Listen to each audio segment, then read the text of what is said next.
કેમ છો?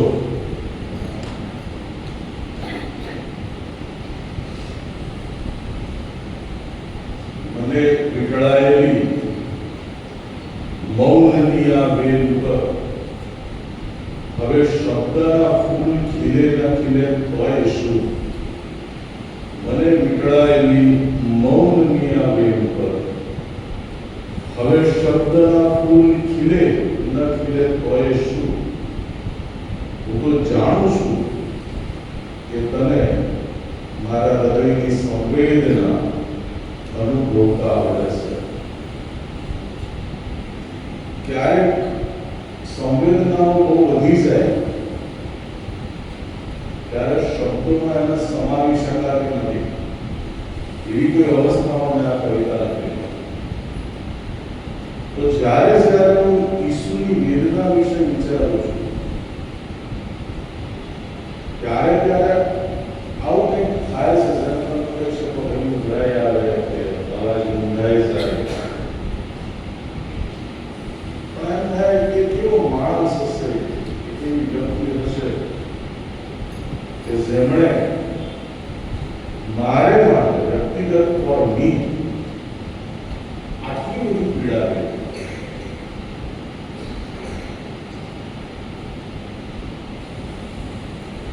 યુરોપમાં એક છોકરીને ગામડાની હોસ્પિટલમાં વર્ષો પહેલા દાખલ કરવામાં આવી. જાણીતી વાર્તા છે, તમે સાંભળ્યું હોય. એ છોકરી જીવનથી સંપૂર્ણ નિરાશ અને હતાશ થઈ ગઈ છે. સાવકી માં છે, એટલા બધા દુઃખો છે, જીવનમાં કોઈ આશાનું કિરણ નથી ને એને એવું લાગી ગયું કે જિંદગી જીવવા જેવી છે નહીં. મન ગભરાય, અસ્વસ્થ બને, તેની સીધી અસર તણાવ પર પડે, શરીર ઉપર પડે અને સાયકોસોમેટિક ઇફેક્ટ કહે છે. એટલે આ છોકરીને પણ બીમારી આવી અને એને હોસ્પિટલમાં દાખલ કરવામાં આવી. એને માની લીધું છે કે હવે હું જીવવાની નથી, જીવનનો અંત આવી ગયો. હવે એને જે કોચ ઉપર મૂકવામાં આવે છે ત્યાંથી થોડે દૂર બારી છે અને બારીથી થોડે દૂર એક નાનું પાઇનનું વૃક્ષ છે, શંકુ આકારનું. હવે પાનખરની ઋતુ છે એટલે વૃક્ષ ઉપર ગણી શકાય કેટલા જ પાંદડા બચ્યા છે. એટલે છોકરી રોજ પાંદડા ગણે, 1, 2, 3, 4, 5, 30 અને પછી એવું માને કે હવે મારે જીવવાના 30 દિવસ બાકી રહ્યા છે. બીજો દિવસ થાય, 2-3 પાંદડા ખરી જાય, એ ગણે 1, 2, 3, 4 પછી કહે કે હવે મારે 27 દિવસ જીવવાના બાકી રહ્યા છે. એમ રોજ 1-2 પાંદડા ખરે એટલે છોકરી જીવવાના દિવસો ઘટી રહ્યા છે એવું માને. હવે એની બાજુના કોટ ઉપર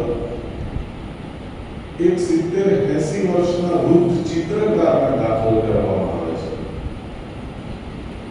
એ છોકરી અને ચિત્રકાર વચ્ચે વાતચીત થાય એટલે છોકરી જણાવે છે કે જો આ બધું ઝાડ દેખાય છે ને એની પર જેટલા પાંદડા છે એટલા દિવસ હું જીવવાની છું, એટલા દિવસ આપણે બંને સાથે રહેવાનું છે. ચિત્રકારને છોકરી પૂછે છે કે તમારા જીવનમાં કેમ છે? એ ચિત્રકાર એવું કહે છે કે આ બહુ પ્રસિદ્ધ થયો, બહુ લોકપ્રિય થયો, મારા ચિત્રો લાખો રૂપિયામાં વેચાયા, પણ હજુ સુધી હું મારા જીવનમાં શ્રેષ્ઠ કહી શકાય એવું ચિત્ર દોરી શક્યો નથી અને એનો મને અફસોસ છે કે હજુ સુધી મારા જીવનનું શ્રેષ્ઠ ચિત્ર દોરી શક્યો નથી. એમ કરતા એક રાત આવી અને રાત ઉપર રાતમાં વૃક્ષ ઉપર હવે એક જ પાંદડું બચ્યું છે. આ વાર્તાનું નામ છે ધ લાસ્ટ લીફ. બહુ એન્ડની વાર્તા છે.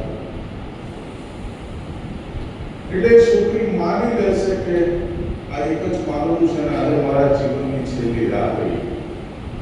અને નરસાળના બારી બંધ કરે છે. પછી યુરોપમાં હિમ પ્રપાતનું વર્ણન કર્યું છે, બહુ સુંદર વર્ણન. કે આકાશમાં વીજળીઓ થાય, બરફના કરા પડે, બરફની વર્ષા થાય, પવનના સુસવાટા, ઝંઝાવાત, ભાઈઓ એકબીજા સાથે અથડાય અને છોકરી ડરે. શું થશે આવા ઝંઝાવાતને એક પાગલું કેમનું ટકી શકશે? અને એમ કરતા કરતા શું સવાર પડી રસ્તાને બારી ખોલીને છોકરીએ ડરતા ડરતા જોયું કે વાપરું. એ છોકરીની માનસિક અવસ્થા તરત બદલાઈ ગઈ. State of the mind. જ્યાં નિરાશા હતી ત્યાં આશા આવી ગઈ, જ્યાં વેદના હતી ત્યાં આનંદ આવી ગયો. એ ખુશ થઈ ગઈ, નાચવા લાગી કે મારા પ્રભુએ પેલા પાંદડાને ખરવા ન દીધું એ સંકેત છે કે હવે હું જીવવાની છું. આ જીવનના ઝંઝાવાતો વચ્ચે પણ મારે ટકી રહેવાનું છે. અને ખુશ થઈ ગઈ. થોડી વાર થઈ એટલે ચમત્કારો શરૂ થઈ. બધા બોલાવો થયો એટલે છોકરી ખંગડી નીચે અને બધા જતા બહાર ગયું તો બરફના ઢગલા વચ્ચે પેલા ગરડા ચિત્રકારનો મૃતદેહ પડેલો, લાશ. થોડે દૂર કલર કામની પેલી પ્લેટ આવે પેલેટ એ પડી હતી, પીંછીઓ પડી હતી. એ છોકરી પહેરી પેલા ઝાડ પાસે ગઈ. એણે જોયું તો ઝાડ ઉપર પાંદડું હતું, એ દોરેલું હતું, ચિતરેલું હતું અને એને ત્યાં બાંધી દીધું હતું. ચિત્રકારે દોર્યું. ચિત્રકારની આંખો ખુલ્લી હતી પણ એ આંખોમાં જાણે તેવો ભાવ હતો કે એને એના જીવનનું શ્રેષ્ઠ ચિત્ર મળી ગયું, જીવનની શ્રેષ્ઠતા મળી ગઈ અને છોકરીને જીવવાની આશા મળી ગઈ. છોકરીને જીવવાની આશા મળી અને ચિત્રકારને એના જીવનની શ્રેષ્ઠતા મળી. ઈશ્વરે એક્સેપ્ટ કર્યું. એક્સેપ્ટ. આપણે બધા જ્યારે નિરાશ હતા, હતાશ હતા માનવી તરીકે, ત્યારે ઈશ્વરે પોતાનો જીવ આપીને હૃદયસ્તંભ ઉપર આપણા માટે સુખની, આનંદની, જીવવાની એક આશા આપણને આપી. અને હવે મહત્વની વાત એ છે કે આપણે હવે એ કરવાનું છે જે પેલા ચિત્રકારે કર્યું છે. ઇબ્રાહિમ ઈસાકને બલિદાન માટે લઈ જતા હતા ત્યારે ઈસાકે રસ્તામાં બહુ સરસ પ્રશ્ન પૂછ્યો કે પપ્પા આપણે બલિદાન માટે જઈએ તો છીએ? એને તો બિચારાને ખબર નહોતી બાળકને બોલ્યા પાડતો. પણ બલિદાન માટેનું ઘેટું ક્યાં છે? Where is the lamb of the sacrifice? ઇબ્રાહિમે બહુ સરસ જવાબ આપ્યો કે બેટા એ તો ઈશ્વર પૂરું પાડે છે. બહુ સાંકેતિક આખી આ સ્ટોરી. એ પછી જૂનો કરાર આગળ વધ્યો અને પાસ્કા પર્વની વાત આવી કે પેલા મિસ્રમાં ઇઝરાયેલીઓ નીકળ્યા, યહૂદીઓ, અને છેલ્લો ચમત્કાર કે બાદશાહ ઉપર હલવાનું લગાડ્યું એટલે એ બચી ગયા અને મિસ્રના પ્રથમ જનિકોનો નાશ કર્યો. પણ એ પર્વનું નામ હતું પાસ્કા પર્વ અને પ્રતિવર્ષ યહૂદી લોકો પાસ્કા પર્વ ઉજવતા હતા, જે આજે પણ છે, ટુડે, ઇવન ટુડે. અને ઈસુ તેમના શિષ્યો પાસ્કા પર્વ ઉજવવામાં આવ્યા હતા અને ઈસુને જ્યારે સ્તંભે ચડવામાં આવ્યા ત્યારે યરૂશાલેમમાં લોકો પાસ્કા પર્વની ઉજવણી માટે ઘેટાઓના બલિદાન આપતા. એક બાજુ લોકો ઘેટાઓના બલિદાન આપતા હતા અને બીજી બાજુ એ જ સમયે ઈસુ પોતાનું બલિદાન આપતા હતા. યશાયાએ લખ્યું કે બેટી પોતાના કાતરના આગળ મૂકી રહેશે, એમણે તો પોતાનું મુખ ઉઘાડ્યું જ નહીં. અને માટે ઈસુને હલવાન પણ કહેવામાં આવે છે. યોહાને ઈસુને જોયા દૂરથી આવતા ત્યારે એણે આ વાત બહુ પરફેક્ટ મૂકી કે જુઓ દેવનું હલવાન જે જગતના પાપનું હરણ કરે છે. ઈસુ એ હલવાન છે જે ઇબ્રાહિમને, ઈસાકને કહ્યું કે પ્રભુ પૂરું પાડશે. એ હલવાન પ્રભુએ પૂરું પાડ્યું ઈસુ ખ્રિસ્તના સ્વરૂપમાં અને એ હલવાને પોતાનું બલિદાન આપ્યું. એ દિવસની યાદગીરી એનું નામ ગુડ ફ્રાઈડે. ઈસુ અમારા અને તમારા પાપોને માટે પોતાનું પોતાનું બલિદાન આપે છે. આ ગુડ ફ્રાઇડેનો સાચો અર્થ ઈસુ બહુ સરસ વાત કરી કે હું તમને મિત્ર કહું છું. અને પછી મિત્ર કહીને ઈસુ અટકી નથી ગયા. ઈસુ એવું પણ કહ્યું કે મિત્ર પોતાને સારું જીવ આપે છે, મિત્રને સારું જીવ આપે છે. એના કરતાં મોટો પ્રેમ બીજો કોઈ નહીં. ઈસુએ કહ્યું આપણે મિત્રો થયા અને આપણા માટે આપણે જીવ પણ આપી દીધો. તો આ દિવસ છે ઈસુના મરણને યાદ કરવાનો. પણ હંમેશા જેમ બનતું આવ્યું છે એમ આપણે આ દિવસની ઉજવણી અથવા એક સેલિબ્રેશન અથવા એક ઉત્સવ બનાવી દીધો. હવે આપણી સ્થિતિ શું છે કે હમણાં જ 3 મહિના પહેલા 4 મહિના પહેલા જ નાતાલ ગઈ છે. એટલે નાતાલ વખતે આપણે બહુ મજા કરી અને હવે અત્યારે અચાનકથી શોક વ્યક્ત કરવાની વાત આવે છે, દુઃખની વાત આવે છે. એટલે આ સ્વિંગ ઓફ મૂડ ઇન્સ્ટન્ટ તરત થઈ શકતો નથી. અને આજે પાછી દુઃખની વાત કરીને હવે 3 દિવસ પછી આપણે પાછા આનંદ કરીશું. ઈસુ ઉઠ્યો છે, ઈસુ ઉઠ્યો છે એ બૂમો પાડીશું. એટલે આપણે આને છે ઉજવણીઓ બનાવી દીધી છે. અહીં તો થોડું ઓછું છે પણ અમારે ત્યાં અમદાવાદમાં તમે શું લગભગ 9 ચર્ચ છે મોટા મોટા. એટલે તમે રોડ પર જુઓ તો બધા ધોળા બગલા જ દેખાય તમને. હંસ બધા ધોળા કપડા પહેરીને જ ફરતા હોય. મારા એક નોન ક્રિશ્ચિયન મિત્રએ મને પૂછ્યું, એને તો બિચારાના બધી ખબર નહીં. મને કે શું લેવું તું બેસવાનું છે? બેસવામાં તો લોકો ઘોડા કપડા પહેરીને જાય. હવે એને કેમ મારા સમજાવવા આખી સ્ટોરી કહેવી પડી મારે. પણ આપણે જાણે કે ઈસુના બેસણામાં જતા હોય એવી રીતે ધોળા કપડા પહેરીએ. અને હદ તો એ જ થઈ ગઈ કે આવું ક્યાંક બોલ્યો તો એક બેન મળ્યા શિક્ષિકા અને મારા સારા સંબંધો છે. વસંતના જ્યારે વર્ષમાં એક વાર ઘણી સાડી પહેરવા મળે એમાં તમારા પેટમાં દુખે છે. તમને જોયું કે તો એરિંગ બી દોડાતા રહેતા, બંગડી બી દોડી હતી અને ચપ્પલ બી દોડાતા, મેચિંગ હતું. એટલે મને એમ કહ્યું કે કયા પ્રકારનો શોખ. ગુજરાતીના ઘરે રહેતો ત્યાં મારી સામે જ દારૂનું સ્ટેન્ડ ચાલે દેશી. તો ગુડ ફ્રાઇડેના દિવસ હું તો સવારે ઉઠ્યું આંગણામાં મારા નિત્યક્રમ મુજબ ગયો. ફૂલો જોવાની મને ટેવ છે સવારે. તો જોયું તો સામેની ગલીમાંથી 2 ખ્રિસ્તી ભાઈઓ આવે ડોલતા ડોલતા. ગુડ ફ્રાઇડેના દિવસે વહેલી સવારે એકે વ્હાઈટ શર્ટ પહેરેલો અને એકે કાળો શર્ટ પહેરેલો. અલ્લાહ કોઈ ઈસુનું મરણનું સૌથી વધારે દુઃખ આ 2 ભાઈઓ ઉપર જ છે. પણ આપણે આ દિવસને આત્મચિંતનનો દિવસ બનાવવાના બદલે ફોર્માલિટી એક પરંપરા બનાવી દીધી. આનું રહસ્ય આપણે સમજ્યા જ નહીં. પ્રાર્થના ઘણી વાર હું લેખક તરીકે સાંભળું, આગેવાનો પ્રાર્થના કરાવતા, બાળક સાહેબો પ્રાર્થના કરાવતા, કરાવે ઘણા બધા. પ્રાર્થના કેવી કરાવે? પ્રભુ તમે સ્વર્ગ છોડીને અમારા માટે ધરતી પર આવ્યા. એટલે મને પ્રશ્ન થાય કે તું કદી તારું ઘર છોડીને કોઈ ઝૂંપડામાં ગયો? પછી પ્રાર્થનાનો બોલે, પ્રભુ તમે અમારા સાથે લોહી વહેવડાવ્યું. એટલે ત્યાં કદી કોઈને 300 ml લોહી આવ્યું? પ્રભુ તે મારા માટે જીવ આપી દીધો મારા માટે.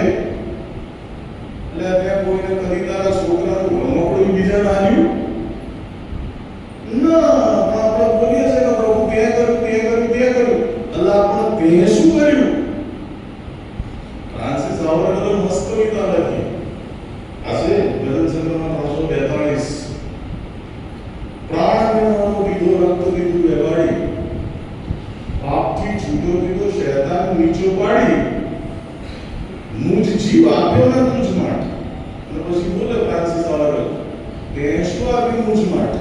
એ આખું ભજન જ ગીત જ એનું છે કે તે શું કીધું મુજ માટે, તું શું લાવ્યો મુજ માટે. તો આજનો દિવસ આ વિચારવાનું છે કે હું શું કરું છું. હમણાં આજે યશાયા 53 આપણે વાંચ્યું. આપણા અપરાધોને લીધે વિધાયો, આપણા અપરાધોને લીધે તે વિધાયો, આપણા પાપોને લીધે તે કચડાયો. આપણને શાંતિ પ્રાપ્ત થાય માટે તેને શિક્ષા થઈ અને તેના સ્વરથી આપણને સાજા પણ મળ્યું છે.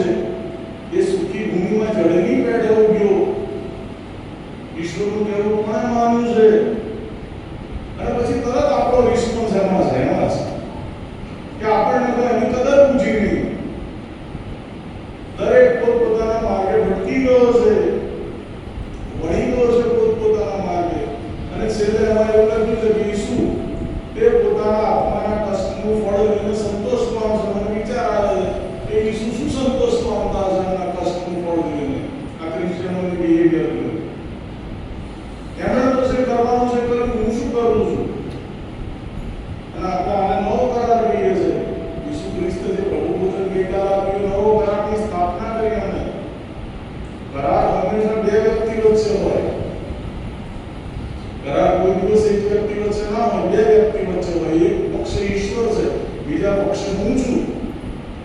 ઈશ્વરે તો એમની ભૂમિ નિકાની વારી, ઈશ્વરે તો એમનો પ્રાણ આપી દીધો મારા માટે. પણ હવે મારું શું? કરારમાં મને પણ કેટલું કહેવામાં આવે છે કે તારા ખ્રિસ્તી તરીકે આવી રીતે વર્તવાનું. શું હું એ રીતે વર્તું છું? મને તો ક્યારેક બહુ સ્વાર્થી લાગતું કે ઈસુ મારા માટે આટલું બધું કરે, હું એમના માટે શું કરું છું? એક જ વસ્તુ છે કે ઈસુ મારા માટે જીવ આપ્યો, હું એમના માટે જીવ આપું. સીધી સ્પષ્ટ વાત. ઈસુ આપણને એવું કહે છે કે જે પોતાનો વધસ્તંભ ઉંચકીને મારી પાછળ ચાલતો નથી એ મારો શિષ્ય નથી. હવે આપણે એ વિચારવાનું કે આપણે ક્રિશ્ચિયન છીએ ખરા? આ વ્યાખ્યાના આધારે આપણે ઈસુના શિષ્ય છીએ ખરા? શું રોજ આપણે આપણો વધસ્તંભ ઉંચકીને ચાલીએ છીએ ખરા? પાઉલ એવું કહેતા હતા કે ઈસુ ખ્રિસ્તનું મરણ શરીરમાં લઈને ફરીએ છીએ, કેમ કે જેથી કરીને એનું જે જીવન છે અમારામાં પ્રગટ થાય. તો ઈસુ આપણને મરવાની વાત કરે છે. બહુ સુંદર વાક્ય મને બહુ ગમે છે કે ઘઉંનો દાણો જ્યાં સુધી ભોંયમાં પડીને દટાતો નથી ત્યાં સુધી તે નવા દાણા ઉત્પન્ન કરી શકતો નથી. દાણે દટાવવું પડે ભોંયમાં. સાહેબ, આ મિશનરીઓ આ પંચમહાલની ભૂમિમાં દટાયા. કાલે એક નવા મિશનરી વિશે બી જોની રોબિન્સન સાહેબ, જેમણે આ ખારવા અને વડવાની બધું સ્થાપ્યું. તો જ્યાં સુધી ઘઉંનો દાણો ભોંયમાં પડીને દટાતો નથી ત્યાં સુધી તે નવા દાણા ઉત્પન્ન કરી શકતો નથી. આ મિશનરીઓ દટાયા દાહોદની ભૂમિમાં, પંચમહાલની ભૂમિ. ત્યારે આપણે બધા ઉદ્યાસીના લીલાસન લહેરાઈએ છીએ. એ એમની મહેનતનું ફળ છે. આપણા બધા આપણે સુખી છીએ એમના લીધે છે કે એમના દુઃખ વેઠ્યું, વતન છોડીને લોકો બહાર આપણે રહ્યા. બહુ સુંદર એક વાક્ય મને જરૂર છે કે in order to get the life after life, in order to get the life after life, I have to die before death. આ જીવન પછીનું અનંત જીવન જો મારે પ્રાપ્ત કરવું હોય તો મૃત્યુ આવે પહેલા મારે મરવું પડે. તો શું આપઘાત કરવાની વાત શું કરે છે? ના, નો. આને સાયકી ડેથ કહેવામાં આવે છે. ઈગો, અહમને મારવાની વાત છે, જેને આઈ કહેવામાં આવે. એકચ્યુઅલી વધસ્તંભનો અર્થ જ છે ક્રોસ એવું ઊંધું લાગતું આઈ બતાવે છે, આઈ, અને આડું લાગતું એ આઈનો છેદ બતાવે છે. That is called cross. એનો સ્પિરિચ્યુઅલ અર્થ આવે છે. જીવતે જગતનું પણ કહે છે આ નોન ક્રિશ્ચિયન્સમાં જ્યારે વ્યક્તિ સાધુ બને ત્યારે પહેલા પોતાનું પિંડદાન કરે છે. મરણ પછી જે જમાડવાની પ્રક્રિયા છે એમનામાં, એ લોકો જીવતે જીવ જમાડી ગયા પછી ડિક્લેર કરે કે હવે આજથી મરણ પામું છું, મારું જૂનું સ્વરૂપ ગયું, એ મારો જૂનો ઇતિહાસ ગયો, નાવ આઈ એમ ન્યૂ. અને જીવતે જગતનું પણ કહે છે. નિર્વાણ પણ એને કહેવામાં આવે છે. સૂફી પરંપરામાં એને ફના પણ કહેવામાં આવે છે. મરણ પહેલા મરવું, ઘઉંના દાણાની માફક જમીનમાં દટાઈ રહ્યું, જ્યાં કોઈ જુએ નહીં, અંધારું, જ્યાં કોઈ માન ના હોય, જ્યાં કોઈ મહત્તા ના હોય, એવી સ્થિતિમાં જવું.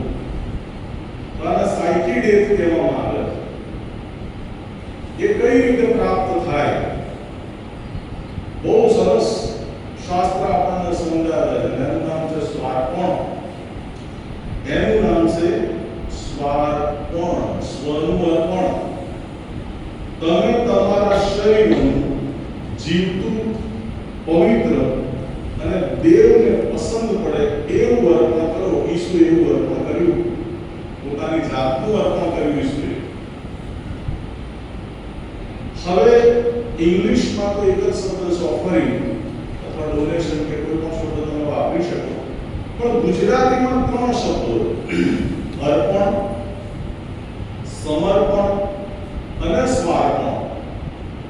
એક શબ્દ છે અર્પણ, બીજો શબ્દ છે સમર્પણ અને ત્રીજો શબ્દ છે સ્વાર્પણ. શું તફાવત છે? તો હું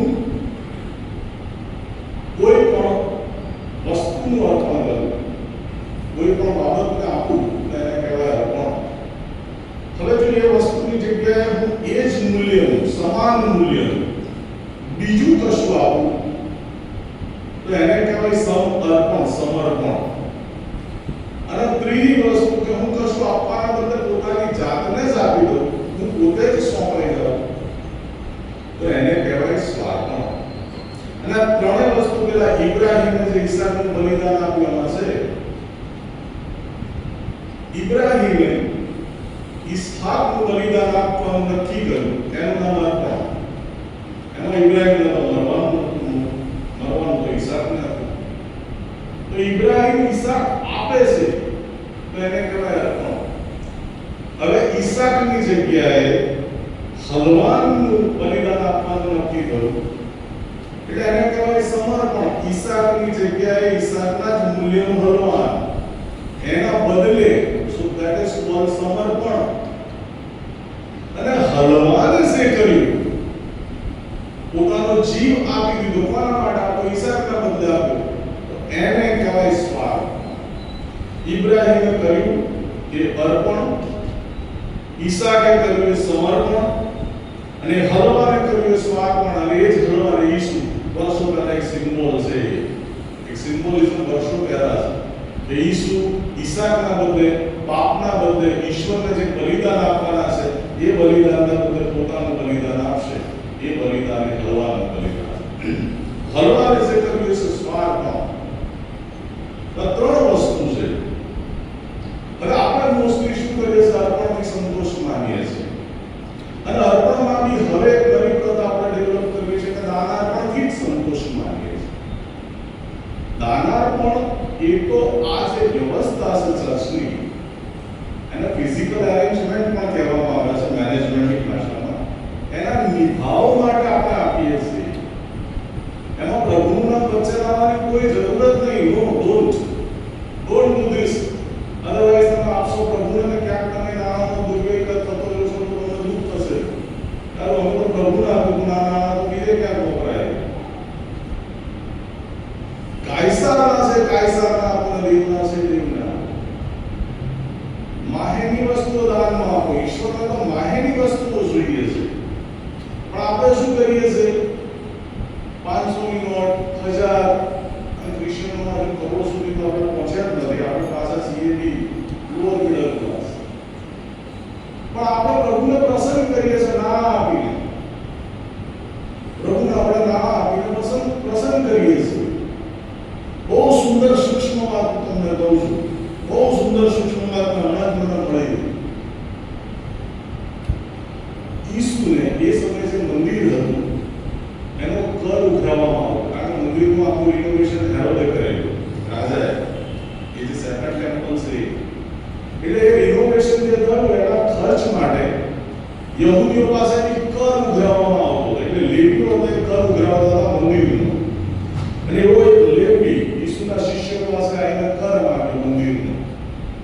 એટલે શિષ્યોએ ઈસુને કહ્યું કે પ્રભુ આ કર આપવો ઉચિત છે મંદિરનો નાણાં આપવા? કારણ કે તો મૂળભૂત રીતે હેરોદની તિજોરીમાં જવાના છે.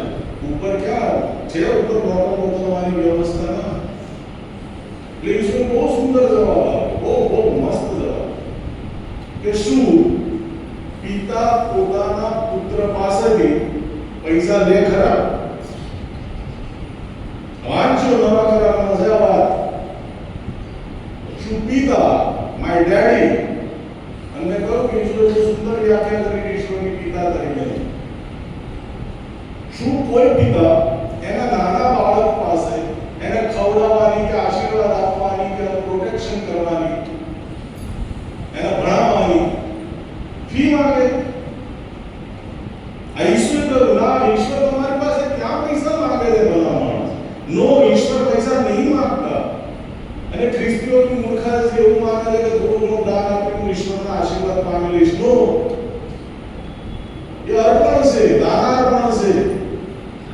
યા માઇક લાવવો છે તેના માટે વપરાશે, એ તમને જમાડવા છે તેના માટે પૈસો વપરાશે, સન્ડે સ્કૂલના બાળકોને ખવડાવવા માટે વપરાશે. It will be use for charity. જેણે આખી દુનિયા બનાવી, ઘણીવાર મારા મિત્રોને કહું છું, બધા જેણે કેળાની વાડીઓ બનાવી, એમ તમે જે કેળા આપીને ખુશ કરો, પણ આપણે અર્પણથી સંતોષ માની બેઠા છે, એનું સમર્પણ.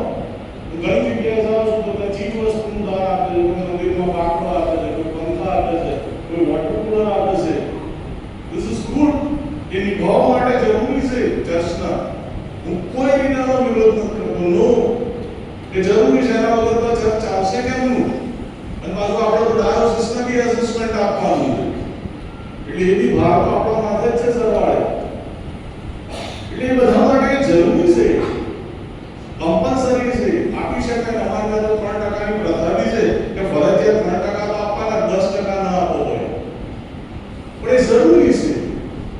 પણ ઈશ્વરને એની ક્યાં જરૂર છે? અને સરસ વાત છે, ડુપ્લિકેટમાં એક બેને ટ્રાન્સલેશન લખેલું, બેનું ટ્રાન્સલેશન ડુપ્લિકેટમાં ભાષાંતર કરતો ત્યારે કહ્યું કે સમયનો બી દશાંશ હોઈ શકે. કદી ક્રિશ્ચિયન મને આવી જાય, દશાંશ સમયનો પણ હોઈ શકે. દિવસના જો 24 કલાક હોય તો 24 ના જે 10 ભાગ હોય, 10મો ભાગ. મેં ખાલી 2.4 તો તેમાં કોઈ ગણિત શાસ્ત્રી પણ ફોન કરેલો કે સાહેબ 2.4 કલાક ના થાય, એને પેલા 60 મિનિટની દ્રષ્ટિએ કંઈ ગણ્યું હશે. તો મારો સાદો કહેવાનો ભાવ એટલો જ છે કે તમે તમારા સમયમાંથી 10% સમય દિવસમાંથી ફાળવો ઈશ્વર માટે. તમે પાઇપ ટાઈમ કરી શકો, તમે પ્રભુનું કામ કરી શકો. આખા વર્ષમાંથી 10% સમય ફાળવો, 365 દિવસના 10%, 36.5 દિવસ, એ જ આ 40 દિવસના ઉપવાસ, તો તમે એ બી કરી શકો. પણ આપણે બાકડા કે પંખા કે સમર્પણ છે. ઈશ્વરે શું કીધું છે? સ્વાર્પણ, પાકું સ્વાર્પણ. તમારા શરીરનું જીવવું પવિત્ર અને દેવને પસંદ કરે એવા અર્પણ બધા શિષ્યોએ કર્યું. પિતાએ દાન આપ્યું કે ઈસુને? તમારે ઈસુને દાન આપ્યું ના, એમણે તો જીવ આપી દીધો. ઈસુ માટે એ લોકોએ જીવ આપી દીધા. ક્રિશ્ચિયાનિટી માટે મિશનરીઓએ જીવ આપી દીધા. તો આને કહેવામાં આવે છે સ્વાર્પણ. હવે સ્વાર્પણ મારે જો કરવું હોય તો કઈ રીતે સ્વાર્પણ કરી શકું? મારે કોઈને કશું આપવું હોય તો મારે મારા હાથમાંથી છોડવું પડે. આ ઘડિયાળ મારે આપી છે કોઈને, તો જ્યાં સુધી હું પકડી રાખું ત્યાં સુધી આ માણસ કેમ ના ઘડિયાળ લઈ શકે? સમજાય છે ઉદાહરણ? મારે મારી જાત ઈશ્વરને સોંપી દેવી છે, સ્વાર્પણ કરવું છે. હું ધરું જાતને, પણ જ્યાં સુધી મેં આ જાતને પકડી રાખી છે ત્યાં સુધી ઈશ્વર કેમ ના લઈ શકે જાત? અને આપણે આપણી જાતને પકડી રાખી છે. માટે ઈશ્વરે બીજો સિદ્ધાંત આપ્યો, એને કહેવાય છે સ્વનકારનો સિદ્ધાંત, સેલ્ફ ડિનાયલ. જે કોઈ મારી પાછળ આવવા ચાહે છે, જે કોઈ મારો શિષ્ય થવા ચાહે છે, એને પોતાનો નકાર કરવો. સેલ્ફ ડિનાયલ કહે છે એને, સ્વનકાર. પોતાનો નકાર કરવાનો છે. અને આપણે તો પિતાની માફક ઈસુનો નકાર કરીએ છીએ. ક્રિશ્ચિયન હોવાનું આપણે જાહેરમાં ડિક્લેર નથી કરી શકતા, જીવતા નથી એવું. આપણે ઈસુનો નકાર, ના આઈ એમ નોટ, હું એમાંનો એક નથી, હું ઈસુનો શિષ્ય નથી, ના. એ નકાર કરવો મને સહેલો પડે છે પોતાનો નકાર કરવાનો બદલે. પણ ઈસુએ તો શું કહ્યું કે પોતાનો નકાર કર. હવે એ નકાર કઈ રીતે થાય? તો ઈસુએ ત્યાગની વાત કરી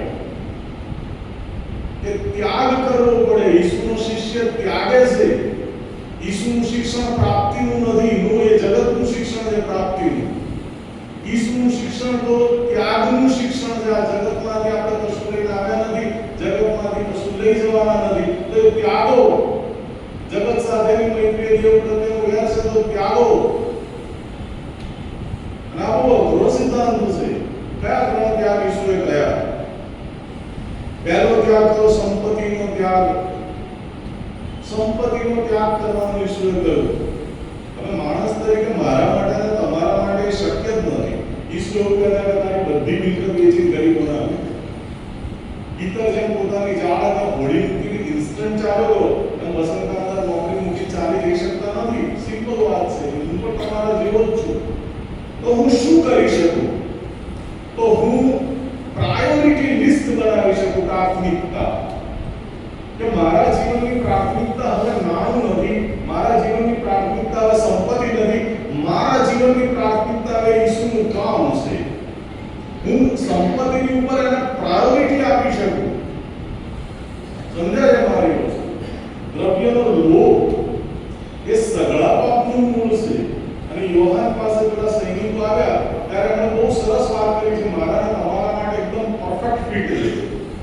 યોહાન સૈનિકોને શું કહ્યું? સૈનિકો કે અમે કઈ રીતે ઈસુના શિષ્યની માફક થઈએ, સંપત્તિ છોડીને કે નોકરી છોડીને? ત્યારે યોહાને બહુ સરસ વાત કરી કે તમારા પગારથી તમે સંતોષી રહો. પ્રભુએ તમને જે કંઈ આવક આપી છે એમાં તમે સંતોષ માનો. પૈસાની પાછળ દોટ ના મૂકશો. નો, પ્રભુએ તમને જે આપ્યું છે, જેટલું આપ્યું છે એમાં સંતોષ માનો. સુલેમાને સરસ પ્રાર્થના કરી કે હે પ્રભુ, કદાચ હું પણ એવી જ પ્રાર્થના કરું છું હંમેશા કે હે પ્રભુ, તું મને એટલું વધારે ના આપીશ કે હું છકી જાઉં અભિમાન. હે ઈશ્વર, તું મને એટલું વધારે ના આપીશ કે હું છકી જાઉં અભિમાનમાં. અને હે ઈશ્વર, તું મને એટલું ઓછું પણ ના આપીશ કે મારે કોઈની સામે હાથ ફેલાવવો પડે, મારે કોઈની પાસે ભીખ માંગવી પડે. યાર, એવી સ્થિતિ તું મને ના આપીશ. તો આ છે, એને હું સંપત્તિનો ત્યાગ કહું છું. કે પ્રાયોરિટી આપણે અત્યારે મારી નોકરીમાં હું રજા શું કામ મૂકું? મારે શા માટે મેડિકલ સર્ટિફિકેટ જોઈએ કે શા માટે મારે રજા મૂકવી પડે? પણ ના, મને ખબર છે કે મારે જ્યાં બી જવાનું છે, નોકરી મારી છે જ. પછી મને ઈશ્વર જોગવાઈ કરે છે. મેં ગઈકાલે જ કહ્યું, મારા ઇલેક્શનમાં ઓર્ડર હતો. મને એમ હતું કે કઈ રીતે આખો બુક્સ સપ્તાહમાં જઈ શકીશ, કારણ કે ઇલેક્શનમાં રજા આપે નહીં કલેક્ટર. તો હું ખંભાત નોકરી કરતો હતો, બાજુમાં બોરસદમાં જ મને એ બુક્સ સપ્તાહ મળ્યો. અને હર વાત એ છે કે મારા એક મિત્ર છે, મારો મિત્ર દરબાર છે, બહુ વગદાર માણસ છે વિસ્તારમાં, આરએસએસના બહુ સારા કાર્યકર છે. એ રોજ મને લઈ જતા બાવડા સાહેબ. તો પ્રાયોરિટી આપણે આપી શકીએ ઈશ્વરના કાર્યને. દેવની સેવાને પ્રાયોરિટી આપીએ, દ્રવ્યની સેવાને નહીં. શક્ય હોય ત્યાં સુધી. બીજો ત્યાગ બહુ અઘરો છે, સંબંધનો ત્યાગ, સગા સંબંધીનો ત્યાગ.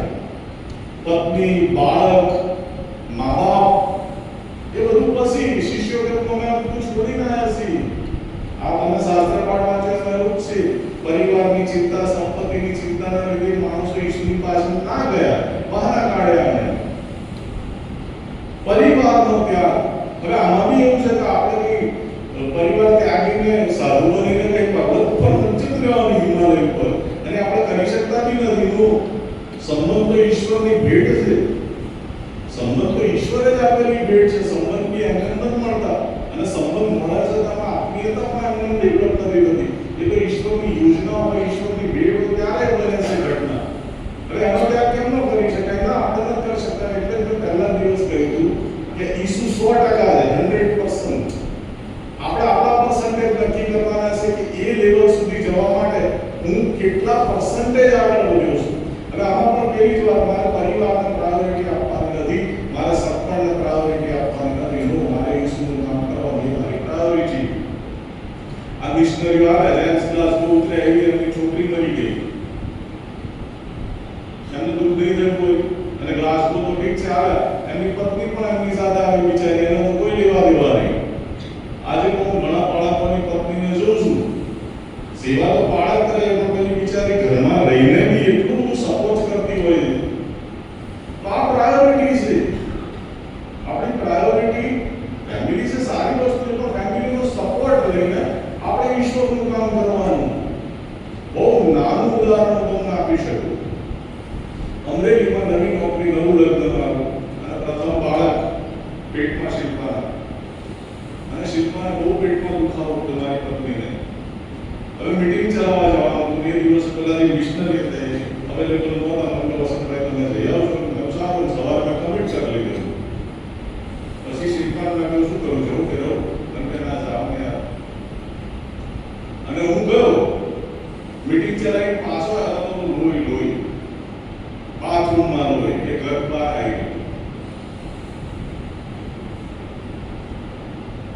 આવી જિંદગી હોય છે આ ક્રિશ્ચિયન લાઈફ. હમણાં મેં સંપત્તિની વાત કરી. ફ્રાન્સિસ અવરવેલનું ગીત લખ્યું, પ્રભુ મારું જીવન લે, મારા તન મન તારા છે.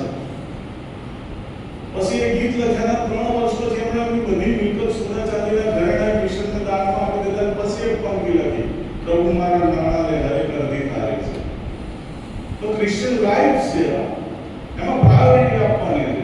કેટલી વાર એવું બન્યું છે કે જે વક્તા હોય એ કોઈ કારણસર છટકી ગયા હોય અને મને બહુ ખરાબ સ્થિતિ હોય શારીરિક, તો પણ હું ગયો છું હર ઉપર હાથ દીધા પછી પાછું વળીને તો એ મારે યોગ્ય નહીં. તો આ પ્રાયોરિટી બનાવવી પડે છે ઈશ્વરના કાર્યને. તો ઉપરથી આશીર્વાદ આવે તો આપણે પોતાને થોડે ઘણે અંશે ખ્રિસ્તી કહી શકીએ સાહેબ. અને ત્રીજો છે મહત્વનો ત્યાગ છે આ સ્વનો ત્યાગ. શું છે સ્વનો ત્યાગ? તો સ્વનો ત્યાગ 2 પ્રકારે થઈ શકે. એક તો દેહ, તો દેહની જે ઈચ્છાઓ છે એને મારવી. આ ઉપવાસ એનું કામ છે. ભૂખ લાગે પણ ભૂખને અટકાવી, મારવી, એક સંયમ છે. અને બીજું છે ઈચ્છાનો ત્યાગ. જે ઈચ્છા થાય છે, જૂની ઈચ્છા લોપ થઈ જાય, નવી સારી ઈચ્છા, નવી ઈચ્છા, જૂની ઈચ્છાનો લોપ કરી દેવાનો. મારી ઈચ્છા પ્રમાણે નથી વર્તવાનું. બહુ સુંદર વાત કરું છું. બહુ ખોટી ગેરસમજ ક્રિશ્ચિયાનિટીમાં એના વિષયમાં કહું છું. સેવા અને સેવક વચ્ચે તફાવત છે. બહુ ધ્યાનથી સાંભળો. આપણે સેવા અને સેવકને સરખું માનીને ચાલીએ છીએ. મનો સેવા અલગ વસ્તુ છે અને સેવક અલગ વસ્તુ છે. સેવા હું મારી રીતે પસંદ કરી શકું, કમ્ફર્ટેબલી, મને જે સુટેબલ છે, મને જે અનુકૂળ છે, જેમાં મારે ક્યાંય કશું દુઃખ સહન નથી કરવાનું, ક્યાંય કોઈ પીડા નથી વેઠવાની, જ્યાં મારે કમ્ફર્ટ ઝોનમાં રહેવાનું છે, જ્યાં મને મજા આવે છે, એવી કોઈ બી ચર્ચ એક્ટિવિટી હું સેવા કરીને કરું છું. હું પ્રભુની સેવામાં છું. હું પારમાં બેસી શકું, સન્ડે સ્કૂલ લઈ શકું, ચર્ચમાં પાસ્ટોરેટનો સભ્ય બની શકું. This good. પણ આપણે પસંદ કરીએ છીએ, આપણે નક્કી કરીએ છીએ કેમ કે અહીંયા કમ્ફર્ટેબલ છે, કોઈ તકલીફ નથી, આપણે આનંદથી કરી શકીશું. સેવક માટે એવું નહીં. સેવક એટલે ધણી છે કે એ કરવાનું, એને એની સહેજવી છૂટ નહીં. નો ઈશ્વર બહુ સુંદર દ્રષ્ટાંત આપ્યું કે ખેતરમાં આખો દિવસ કામ કરીને ચાકર ઘેર આવે, હવે કંટાળો આખો દિવસ તડકામાં કામ કરીને, અને સ્વાભાવિક છે એને આત્મપૂર્ણ એમ થાય કે હું ખાઉં. પણ ઈસુ શું કહે છે કે એક સમય એનો જે શેઠ છે ધણી એને કેમ કે ભાઈ તું પછી ખાજે, પેલા મારું વાળું સિદ્ધ કર, મારું ભોજન તૈયાર કર, તો શું એ ચાકરી નહીં કરે? આવો ઈસુ. કેટલી મસ્ત વાત છે. ઈસુ કેટલું સુંદર શિક્ષણ છે કે ચાકર બહુ જ કામ કરીને આવે, એને ભૂખ લાગી હોય પણ છતાં એને પોતાની ભૂખને મારવાની, એને પહેલા ધણીની ભૂખને પહેલા સંતોષવાની, એના ધણીને પ્રાયોરિટી આપવાની, મારા ઈશ્વરને પ્રાયોરિટી આપવાની. અને ઈશ્વર તો એક અદ્ભુત વાત કરી છે, કોઈ ધર્મમાં ના મળે સાહેબ તમને, ઇવન ચર્ચોમાં બી નહીં મળતી એ વાત. એવી વાત ઈશ્વરે કરી કે તમે પ્રભુનું કામ કર્યા પછી પણ એવું જ તમારે તો કહેવાનું કે અમે નક્કામાં સાકર છીએ, અમારે તો જે કરવું જોઈએ એ જ કરવું જોઈએ. પ્રસંગ કામદાર દાવદાર કે ફલાણી જગ્યાએ ઢીકડી જગ્યાએ કે અમે મોરનીમાં રહેતા, અમે તો નક્કામાં સાકર છીએ ખ્રિસ્તી તરીકે, અમારે આ જ કરવાનું હતું અને અમે કર્યું છે. તો અમારી શું મોટી નવાઈ કરી છે? અમે તો નક્કામાં સાકર છીએ. પિતા ઈશ્વર બહુ સરસ વાત કરી કે પિતા જ્યારે જુવાન હતો ત્યારે કમર બાંધીને તું ઈચ્છે ત્યાં જતો, તારી ઈચ્છા મુજબ જતો હતો. તું જુવાન હતો ત્યારે કમર બાંધીને તારી ઈચ્છા પડે ત્યાં તું જતો હતો. પણ તું જ્યારે ઘરડો થશે ત્યારે કોઈ બીજું તારો હાથ બાંધીને તું જ્યાં નહીં જવા ચાહતો હોય ત્યાં તું લઈ જશે. આઈસુનું વાક્ય. તું જુવાન હતો ત્યારે તારી ઈચ્છા મુજબ સેવા કરતો હતો, ઈચ્છા મુજબ જતો હતો. તું વૃદ્ધ થશે, મેચ્યોર થશે સ્પિરિચ્યુઅલી, તું ઈસુના શિષ્ય તરીકે આગળ જશે, પ્રગતિ કરશે આધ્યાત્મિકતામાં, ત્યારે આ અવસ્થા શરૂ થશે કે ત્યાં તું તારી ઈચ્છા મુજબ નહીં વર્તી શકે સાહેબ. ત્યાં તારા હાથ બાંધીને બીજું કોઈ લઈ જશે અને એટલે ઈસુ કહ્યું કે કોઈ તને બળજબરીથી એક ગાવ લઈ જાય તો 2 ગાવ જા. કોઈ તારી પાસે મદદ માંગે તો અમને તું પણ પાછું રાખતો નહીં. ના, તારી ઈચ્છાનું કોઈ મહત્વ નહીં. ઈશ્વર ઈશ્વરે યુનાન કહ્યું કે જા નીકળી એટલે બહુ ખરાબ છે. અહીંયા વર્ષો પહેલા શહેર હતા કે જ્યાં લૂંટફાટ ને લોકો જતા ડરતા, એવું નીકળે. યુનાની ઈચ્છા નહોતી કે નીકળે જાય. યુના તો પ્રબોધક હતો, ઈશ્વર સીધું એમની સાથે વાત કરતો હતો, ડીલ કરતો હતો ઈશ્વર. એવો ઈશ્વરનો સેવક. પણ એને થયું કે આ ઈશ્વર ક્યાં મને મોકલે નહીં, મારે તો સેવા કરવાની, તારું ક્યાં સેવા કરું. અને તારસસ એવું બધું સરસ શહેર હતું, બહુ શાંતિવાળું, કોઈ તકલીફ બધા માલદારો રહેતા હતા. બંદર તારસસ એટલે વેપાર ઉદ્યોગ ધંધો, ત્યાંથી સારામાં સારું એને દાન મળી રહ્યું હતું. એટલે યુનાની ઇન્વેસ્ટવાળા બધા ગયો ફટાઈ ગયો તારસસ. આજે નહીં ને ગઈકાલે બી ગયો. કેટલાક સેવકો એવા બી છે કે જ્યાં કમ્ફર્ટ મળે છે, દાન મળે છે મોટા, જ્યાં મોટી મંડળી હોય ત્યાં જ જાય છે. નાની મંડળીઓમાં નહીં જતા કોઈ દુશ્મન સત્તા ચલાવે. એ ગામડા ભૂખે મરે સાહેબ. એ ગામડામાં તમે જો દેશી દારૂ પીને લોકો પડ્યા છે, કેટલી વિધવાઓ છે, ત્યાં નહીં જતા કોઈ. પણ આ ફોરેનના આમંત્રણો મળે એટલે બધા ભાગે. ના, યુનાએ એવું જ કર્યું કે નીકળે જવાનું પ્રભુએ કહ્યું તો તારસસ. પ્રભુ પાછા લઈ આવ્યા. યુનાની ઈચ્છા પૂરી ના થઈ. તો મને બી યુના ઈશ્વરની ઈચ્છા મુજબ વર્તવું પડ્યું. પછી યુના નીકળે ગયો અને એણે તો ઈશ્વરે કહ્યું એ જ કહ્યું કે ભાઈ આ નગરનો નાશ કરશે ઈશ્વર. અને પ્રભુની ઈચ્છા બદલાઈ ગઈ. પ્રભુને દયા આવી કે કેવા લોકો બિચારા એક હાથ શું કરે છે, બીજો હાથ જાણતો નહીં, એમ એવા નિર્દોષ લોકો. અને ઈશ્વરે બહુ સુંદર વાત કરી કે યુના, એક વેલા માટે જો તને દયા આવતી હોય તો આ તો મારા બનાવેલા લોકો છે યાર. આ મારા બાળકો છે. અમને મેં બનાવ્યા છે, મેં ઉછેર્યા છે મારા હાથે. તો શું એમને જોઈ મને દયા ના આવે, કઈ રીતે એમને નાશ કરું? અને યુનાએ કહ્યું પણ નીકળેનો નાશ ના થયો, નીકળે બસી ગયું. યુનાની ઈચ્છા પૂરી ના થઈ, ઈશ્વરની ઈચ્છા પૂરી થઈ. એટલે ખ્રિસ્તી વ્યક્તિ માટે સ્વનકાર, સ્વનો ત્યાગ આ છે. મારા જીવનમાં પ્રભુ મારી નહીં તારી ઈચ્છા પૂરી થાવ. બહુ બેસ્ટ નામનો એક્ઝામ્પલ છે મારી પાસે. એક કોડિયો ઈસુની પાસે આવ્યો. એક કોડિયો રક્તપીત્યો ઈસુની પાસે આવ્યો. મેં કહ્યું કે એમાં તો રક્તપીત્યોની દશા બહુ ખરાબ હતી સમાજમાં. બિચારા શાંતિથી જીવી ના શકે. એક કોડિયો આવ્યો ને ઈસુ એને પૂછ્યું તારા માટે શું કરું? બહુ સ્વાભાવિક છે. કોડિયો શું કહે? કોડિયો એવું જ કહે કે પ્રભુ મારો રોગ મટાડી આપ. બીજું બધું ચૂલામાં ગયું. મને તું સાજા પણ આદર કર કઈ કરું. પણ કોડિયો બહુ મસ્ત સ્વભાવ. પ્રભુ તું જો ચાહે,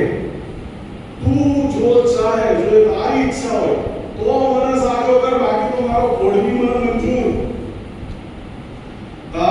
તારી ઈચ્છા પ્રમાણે કર, અધરવાઇઝ મારો કોડ પણ મને મંજૂર.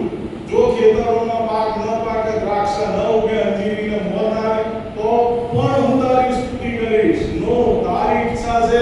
આઈ am ready to serve you in any condition. કોઈ પણ. અને ઈશ્વરે શું સુંદર પ્રાર્થના કરી, એ આકાશના બાપ તમારું નામ તમારું રાજ્ય. પછીનું વાક્ય શું છે? જેમ આકાશમાં તેમ પૃથ્વી પર કોની ઈચ્છા પૂરી થાય? મારી ઈચ્છા પૂરી થાય, તમારી ઈચ્છા પૂરી થાવ. અને આ જ પુરુષન સત્તાની આગલી ઈશ્વરની પ્રાર્થના છે કે પ્રભુ બની શકે તો આ પ્યારો મારાથી દૂર કર. બની શકે તો, ઇફ ઇટ ઇઝ પોસિબલ, બની શકે તો આ પ્યારો મારાથી દૂર કર. તો પણ મારી ઈચ્છા નહીં, તારી ઈચ્છા પૂરી થાવ. ઈશ્વરની ઈચ્છા એને કચડવાની હતી, યહોવાની મરજી એને કચડવાની હતી. ઈશુ કચડાય. તો આને કહેવામાં આવે છે સ્વનકાર શબ્દના. બહુ સુંદર વાત કરીને એને કહી આપણે. છોકરાઓ દરિયા કિનારે ગયા. તો સુધી કવિતા છે, એનું ટ્રાન્સલેશન મેં કરેલું. અને એમણે દરિયાનો એક ક્ષાર હોય કિનારે, એમાંથી એક ઢીંગલી બનાવી. ઢીંગલી બનાવી રાત પડી એટલે તો છે હવે ક્ષારની બનેલી ઢીંગલી. એને દરિયો છે વિચાર આવે, દરિયો કેવો હશે, એના ઊંડામાં કેવું હશે, એના ઊંડામાં તો મોક્યું છે એવું સાંભળવામાં આવે છે. દરિયાનું અંદરનું સૌંદર્ય કેવું હશે, દરિયાનું કેવી રીતે જાણી શકે. અને દરિયાની લહેર આવી, એમાં એક માછલી આવી નાની. એટલે ઢીંગલીએ માછલીને કહ્યું કે માછલી મને કહેતો ખરી કે દરિયો કેવો છે, તું તો એમાં જ રહે છે.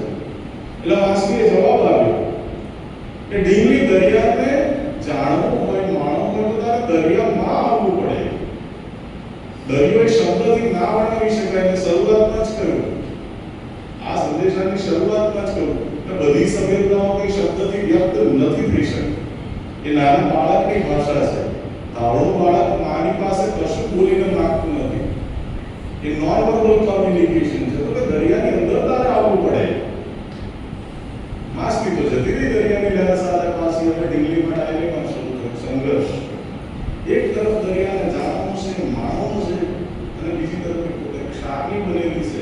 જો દરિયામાં ઉતરવા જાય તો એનું અસ્તિત્વ ખતમ થઈ જાય, એનું હોવું નાશ પામે, એનો ઈગો જે આઈ છે એ નાશ પામી જાય.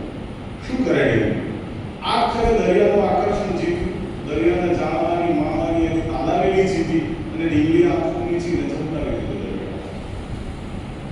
એ ઢીંગલી દરિયામાં જેમ જેમ ઉતરતી ગઈ એમ દરિયાને જાણતી ગઈ, માણતી ગઈ અને ઓગળતી ગઈ, ડિકમ્પોઝ થતી ગઈ. અને કવિતાનો એન્ડ બહુ સરસ છે કે દરિયાને જાણતી ગઈ, માણતી ગઈ, ઓગળતી ગઈ અને અંતે એ પોતે દરિયો બની ગઈ. હવે એના અને દરિયામાં કોઈ તફાવત ન રહ્યો. આને કહેવાય આત્મીયતા, આને કહેવાય તબેદ. ઈસુ જે કહે છે કે તમે મારા માં રહો, હું તમારામાં રહું. આ સંયોજન આ ક્ષય થાય. ઓગળવું પડે ઈસુમાં. ઈસુ જાણવાની વસ્તુ નથી, ઈસુ માનવાની વસ્તુ નથી, ઈસુ તો ઓગળવાની વસ્તુ છે. એમાં ઓગળી જવું પડે અને એને કહેવાય સ્વનકાર. જાતને સાચવી રાખીને આપણે ઈસુમાં ઓગળી શકીએ નહીં. જીન ચાહા તીન પાયા, જેને પ્રેમ કર્યો એ મને મળ્યું. જીન ચાહા તીન પાયા, જેને પ્રેમ કર્યો ઈશ્વર મને મળ્યો. જીન ચાહા તીન પાયા, ગહેરે પાણી પેટ, જેને પ્રેમ કર્યો એ મને મળ્યો તો ખરો, પણ એ ઊંડા પાણીની માફક મળ્યો. જીન ચાહા તીન પાયા, ગહેરે પાણી પેટ, मैं बावरी हूं, पागल डुबंडरी हूं, पागल डूबवाથી ડરતી રહી, જાતને બચાવતી રહી, ઓગળવાથી બચતી રહી. મેં મારું અસ્તિત્વ પકડી રાખ્યું. રહી કિનારે બેઠ, આખી જિંદગી કિનારે બેસી રહી. હું કદી દરિયાને જાણી શકી, કદી દરિયાને માણી શકી. જીન ચાહા તીન પાયા, ગહેરે પાણી બેઠ, मैं बावरी डुबंडरी रही किनारे बैठ. ગુડ ફ્રાઈડે શું શીખવ્યું? ઈસુ મારે માટે મરણ પામ્યા, મારે ઈસુ માટે મરણ પામવાનું, એના માટે મારે સ્વાર્પણ કરવું પડે. અને સ્વાર્પણ કરવું હોય તો મારે સ્વનકાર પણ કરવો પડે. ઈસુને પ્રાયોરિટી બનાવવી પડે અને એમાં ઓગળવું પડે. Thank you very much.